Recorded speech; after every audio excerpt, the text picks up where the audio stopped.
My next guest is back in action coming up here February 20th. He's going to be taking on Nassourdine Imavov. It is Philip Hawes joining me here on the program for the very first time. Phil, how's it going? Hey, brother. I'm always good. How you doing? Doing awesome. Good to catch up with you. I imagine you just finished up practice today, or where are you headed to? I see you're in the car. Yeah, I just finished up yoga, just trying to recover, keep the body healthy, Good stuff. Well, thanks for having me part of your recovery time. Before we talk about this fight, I know it was scheduled before. I wanted to talk about your UFC debut, 18 seconds at UFC 254. Could that fight have gone any better, in your opinion? It could have been 1 second. I could have, threw a jab and, But, no, I'm blessed. My team prepared me for that fight, and everything went well. So for a debut at 18 seconds, I'm impressed. I'm impressed. I'm excited, and I'm blessed. And how satisfying was that when, you've had a long road to the UFC, I think longer than a lot of people in terms of, the things you've had to go through to get to the UFC. Did that make the win a little bit sweeter, just knowing how much you put into this and getting such an impressive victory? Yeah, of course, they, just like they say, the peaks wouldn't be so high without the valleys, or whatever they say. But, yeah, it made it, but... Yeah, it did. I appreciate the journey I went through to get to that stage, and it did make it sweeter at the end, I believe. It was definitely surreal. Now, this fight here that I just mentioned off the top is supposed to take place on January 16th. I know you had an injury. I don't know if you're allowed to disclose. I know some fighters are, they're particular about that. But what did take you out of that fight? No, so I had a staph infection, and it got super bad where I knew I couldn't compete at my best, and that's Nassourdine, someone you don't want to not come 100% for. So I didn't want to go in there, already coming in at 60%, you know what I mean? Okay. I think I could beat a lot of guys on 80%, but I just want to make sure I'm 100%. No, good call. And some fighters might have taken that opportunity, right? Just thinking they needed to take it. But like you said, every win counts in the UFC. And yeah, something with staph, you don't want to mess around with that, right? Because it can be pretty dangerous. So that's good. When were you actually able to get back to training? Because I know you got to be really careful when you're on the mats.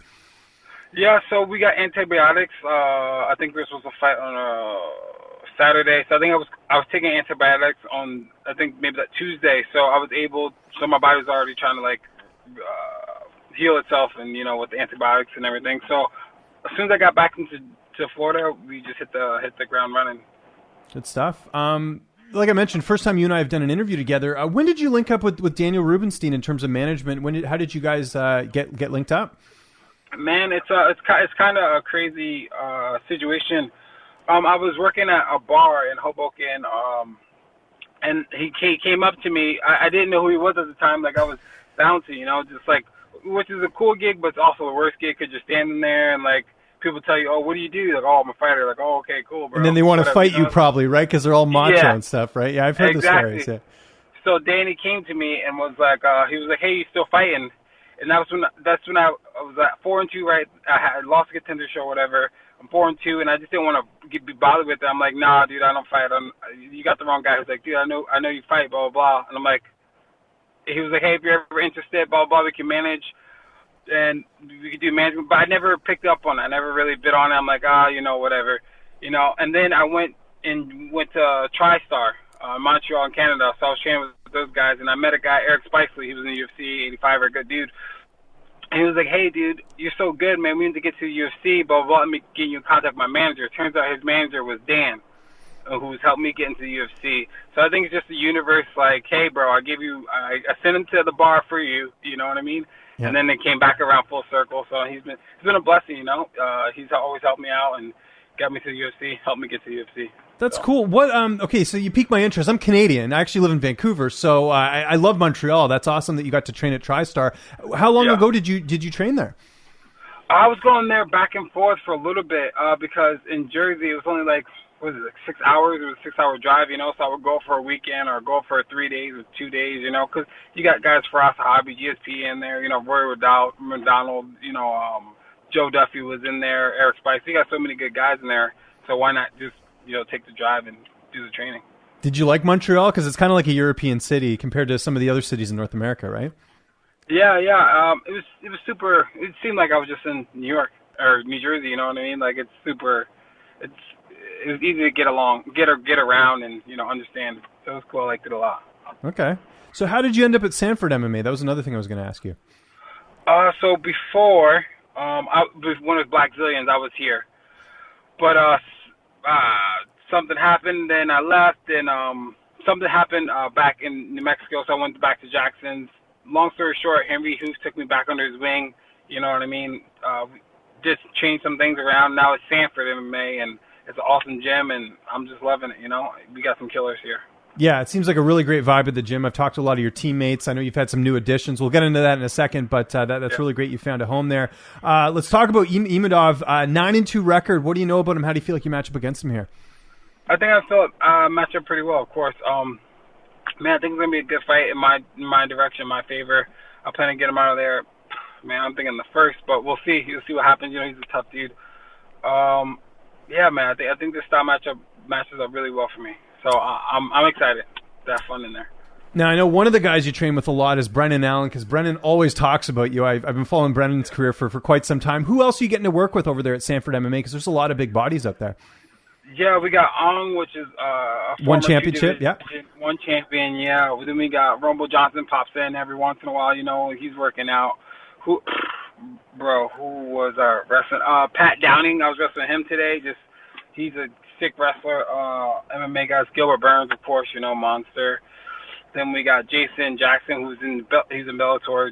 Dude, this guy's unbelievable. He should be fighting for the title, right? I mean, come on. I don't know what the deal is. They've been holding him off from that Lima fight. That's the fight I want to see in Bellator, him and Lima, right? So yeah, that'd be a good one, man. That'd be real good. So yeah, Jason, he's feints, he's scrambly, he's mixing everything up well now, man. And I got Len Vasal, and then we got this guy named Tall Steve in Bellator. Yeah, Steve Mowry. I know Steve Mowry. Yeah. Yeah, exactly. Yeah. So for this fight, my opponent's 6'3", and these guys have been helping me a lot. My last past camps, because I had another opponent who was 6'6", so I had to spar with Len. Len Vasal, Bellator, big dude, big dude, and Tall Steve. So these are my main training partners. So I'm getting prepared for this guy pretty well. That's cool. So yeah, working with bigger guys, that's kind of interesting for an opponent that's pretty big himself, right? It's kind of what you're saying.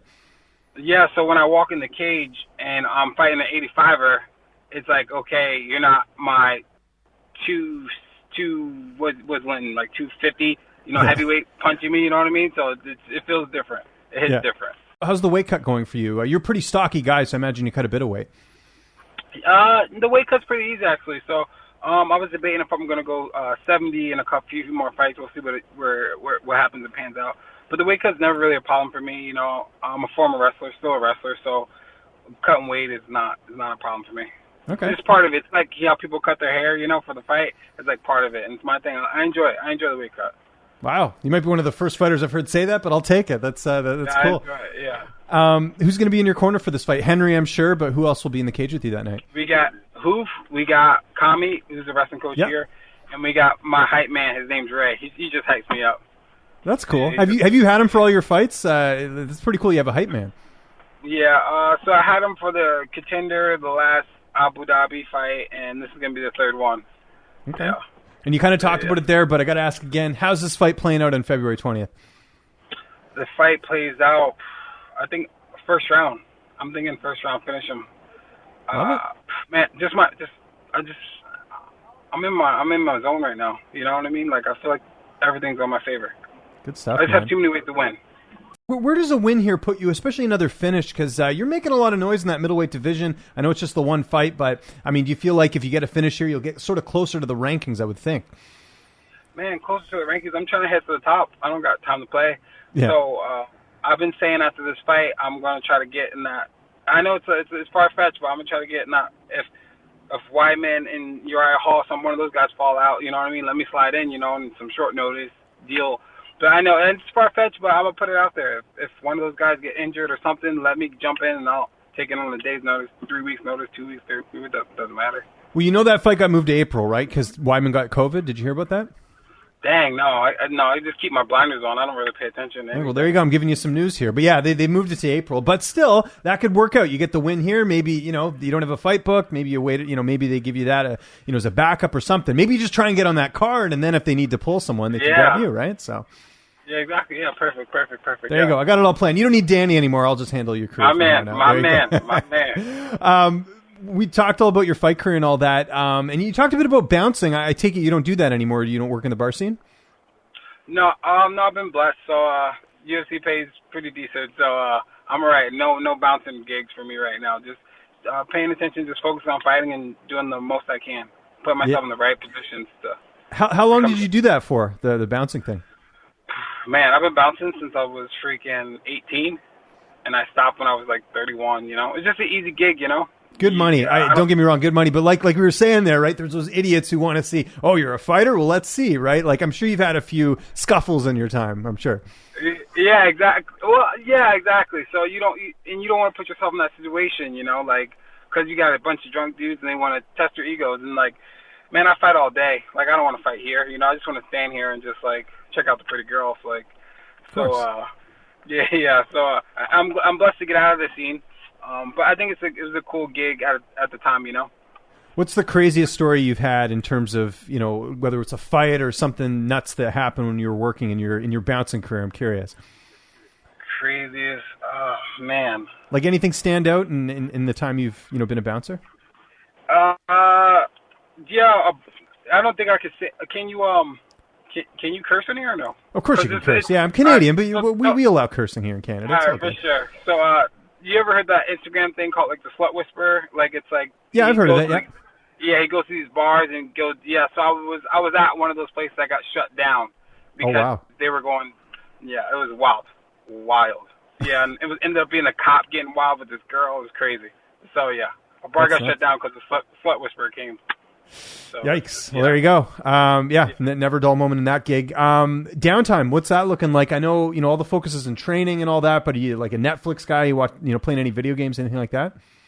No, I don't game too much, I just try to stay on the path. I only got so long in this career, but I like to read a lot. I like to try to become more mindful and more, I wouldn't say spiritual, but besides Christianity, but just being like financial books and just trying to get ahead. Yeah, exactly. Yeah. No, for sure. That's yeah. Good stuff. Phil, this was awesome. Really appreciate the time, man. It's UFC Fight Night coming up here February 20th. Anyone you want to thank, any sponsors, any social media you want to plug, I'll give you the last word. Man, I just want to thank you for putting me on the show. I want to thank God, for blessing this opportunity and my manager for linking us up together. I appreciate the interview. It's always cool to talk and get out my story. So thank you, brother.